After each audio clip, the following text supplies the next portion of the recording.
ബാംഗ്ലൂർ കർമ്മരാം പള്ളിയുടെ തിരുനാളോടനുബന്ധിച്ച് ആധുനിക കുടുംബജീവിതത്തിൽ നിന്നും ചില ഏടുകളുമായി ഞങ്ങൾ ഒരുപ്പിക്കുന്ന ഒരു ഹ്രസ്വനാടകം.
എന്തോ നാടില്ല ഒരു സമാധാനം മനുഷ്യൻ ഓരോന്നും പോലും സമ്മതിക്കുന്നില്ല.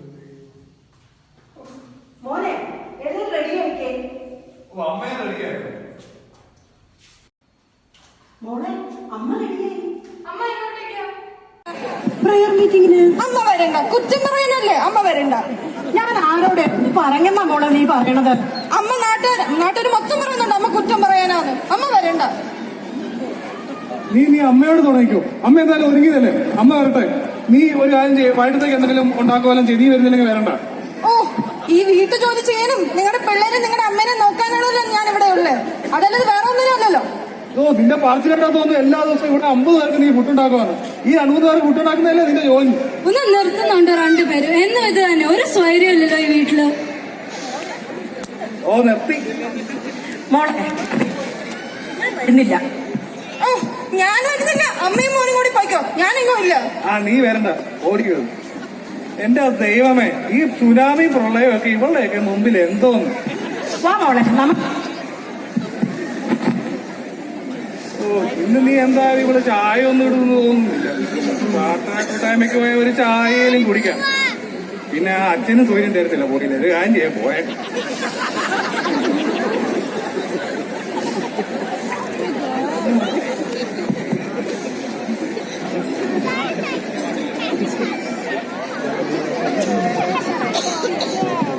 പുത്രന്റെയും പരിശുദ്ധാത്മാവിന്റെയും നാമത്തിൽ ആമേൻ.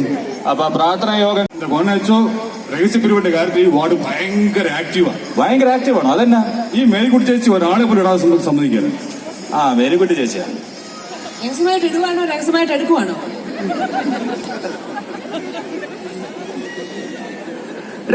നിന്നെ കഴിഞ്ഞ ഞായറാഴ്ച പള്ളി കണ്ടില്ലല്ലോ. കഴിഞ്ഞ ഞായറാഴ്ച പിരിവിനല്ലേ അച്ചോ? അടുത്ത ആഴ്ച ഞാൻ അങ്ങോട്ടൊന്ന് ഇറങ്ങുന്നുണ്ട്. തോമാച്ചോ, പിരിവിന് വേണ്ടി മാത്രമാണോ ഞാൻ നിന്നെ പള്ളിയിലേക്ക് വിളിക്കുന്നത്? അതിപ്പോ ചില രീതികളും ഒക്കെ അത്ര ആവുമ്പോ അതല്ലേ അതിന്റെ. നീ പിരിവിന്റെ കാര്യമൊന്നും പറയണ്ട. കഴിഞ്ഞ ഞായറാഴ്ചത്തെ കളക്ഷൻ 3 കൈക്കാരന്മാര് ചേർന്നിട്ടാ ബക്കറ്റ് എടുത്തോട്ട് പോയത്. അതെന്നാ വെച്ചോ, ഇപ്പൊ പള്ളിക്ക് നല്ല കളക്ഷനാണോ?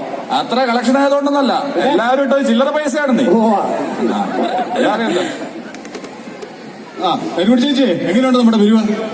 കഴിഞ്ഞ മാസത്തെ കാട്ടിലും ഒരുപാടുണ്ട്, കൂടുതലാ. ആണോ? എത്രയുണ്ട്? 90 രൂപ.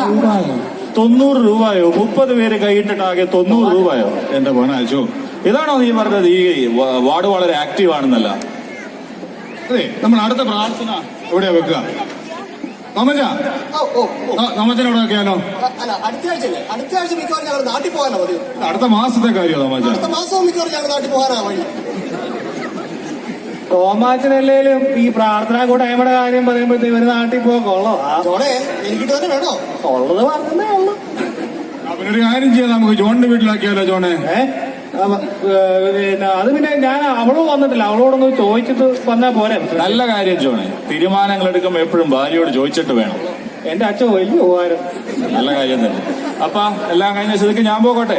അടുത്ത വാർഡിൽ നിന്ന് ചായയൊക്കെ കുടിക്കാനുള്ള. അടുത്ത ആഴ്ച കാണാം. ശരി, ആയിക്കോട്ടെ. നിന്റെ ഫോൺ വിളിയെല്ലാം കഴിഞ്ഞോ?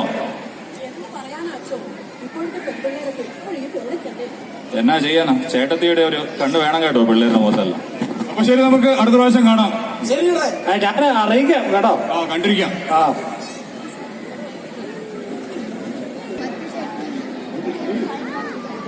ടിങ് ഡോങ്. മോളെ ദേ പോയി നോക്ക്.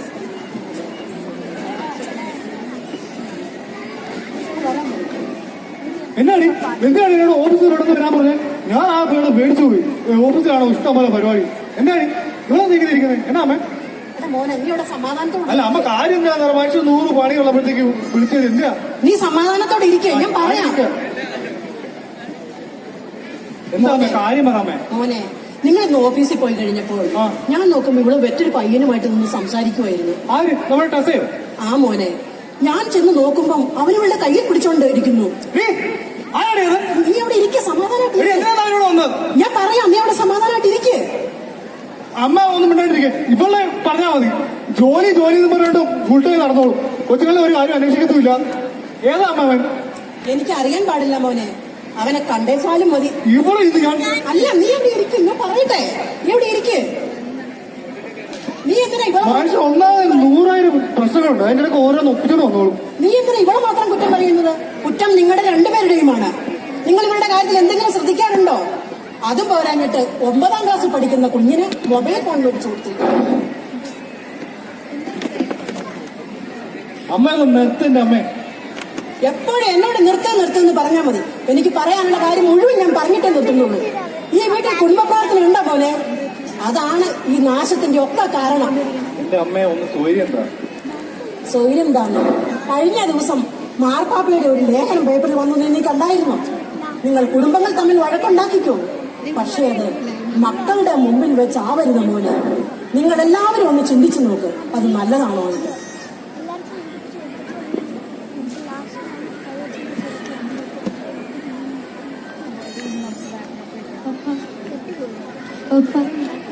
സോറി പപ്പ, ഞാൻ അറിയാതെ ഒരു ദിവസം മിസ് കോൾ വന്നപ്പം ഞാൻ പിക്ക് ചെയ്തതാ. പിന്നെ അവൻ വിളിച്ചുകൊണ്ടിരുന്നു. ഞാൻ പറഞ്ഞത് തന്നെ വിളിക്കണ്ടാവുന്ന, പക്ഷെ പിന്നെ ഇങ്ങനെ വിളിച്ചുകൊണ്ടിരുന്നു. സോറി പപ്പ, ഞാൻ അറിയാതെ.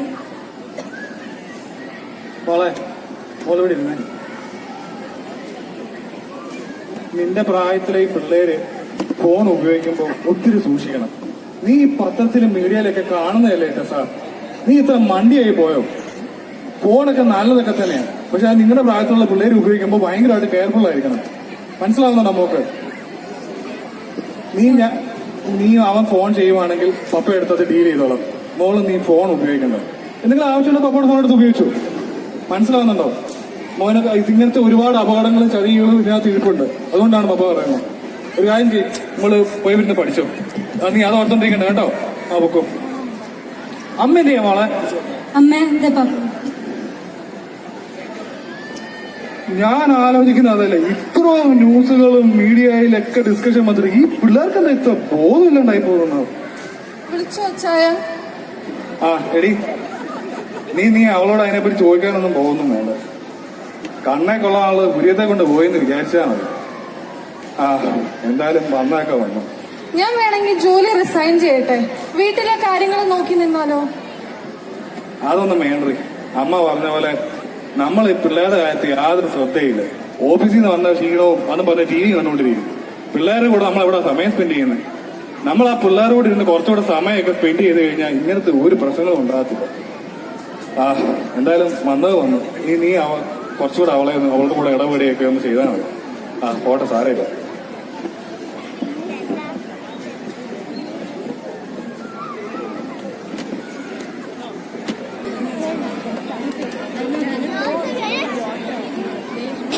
കേരളത്തിൽ വീണ്ടും ഹർത്താലോ? കേരളത്തിലെങ്ങാനും പോയി വർക്ക് ചെയ്താൽ മതി. അത് എത്ര ഹർത്താലല്ല ദൈവമേ. കൊച്ചിന് എക്സാം ഉള്ളതാണ്, ഒന്ന് നോക്കണേ. ആ മോളെ ചേടാ, എന്താടാ നാളെ പരീക്ഷ? മോൻ പഠിച്ചോ? ഫോണൊന്ന് തരുമോ? എന്തിനാ മോളെ? നോട്ട്സ് അയക്കാൻ.